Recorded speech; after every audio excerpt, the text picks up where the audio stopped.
राजा राम मोहन राय। भारत में 19वीं सदी में अनेक समाज सुधार आंदोलनों का उदय हुआ।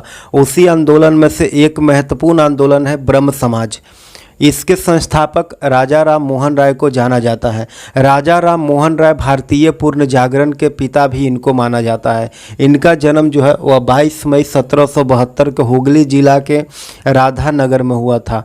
राजा राम मोहन राय जो थे वह अरबी, अंग्रेजी, ग्रीक, फ्रेंच, जर्मन, फारसी, संस्कृत, लैटिन और हिब्रू भाषा के ज्ञाता थे।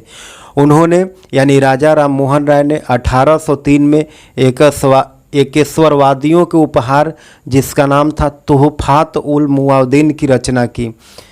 फिर 1814 में राजा राम मोहन राय ने आत्मीय सभा के स्थापना किए। फिर 1816 में वेदांत सोसाइटी की स्थापना की और फिर 1820 में राजा राम मोहन राय ने प्रिंसेप्ट्स ऑफ जीसस नामक पुस्तक लिखी।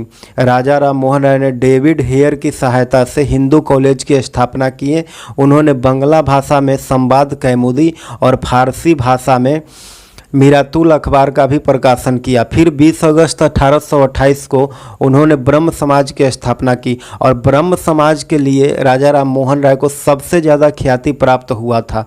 फिर मुगल सम्राट अकबर द्वितीय ने राजा राम मोहन राय को राजा को उपाधि दे करके अपने दूत के रूप में ब्रिस्टल के ब्रिटिश एक सम्राट था, उसका नाम था विलियम चतुर्थ के दरबार में राजा राम मोहन राय को भेजता है और वहीं पर उनका मृत्यु हो जाता है। उस जगह का नाम है ब्रिस्टल। वहीं पर उनकी मृत्यु हो जाती है और उनकी मृत्यु जो है वह 27 सितंबर 1833 को होता है। उनके मृत्यु के बाद देवेंद्र नाथ टैगोर ने ब्रह्म समाज के देखरेख किया और टैगोर ने तत्वबोधिनी सभा के भी स्थापना किया। 1865 में ब्रह्म समाज का विभाजन हो जाता है और वह दो भागों में बढ़ जाता है।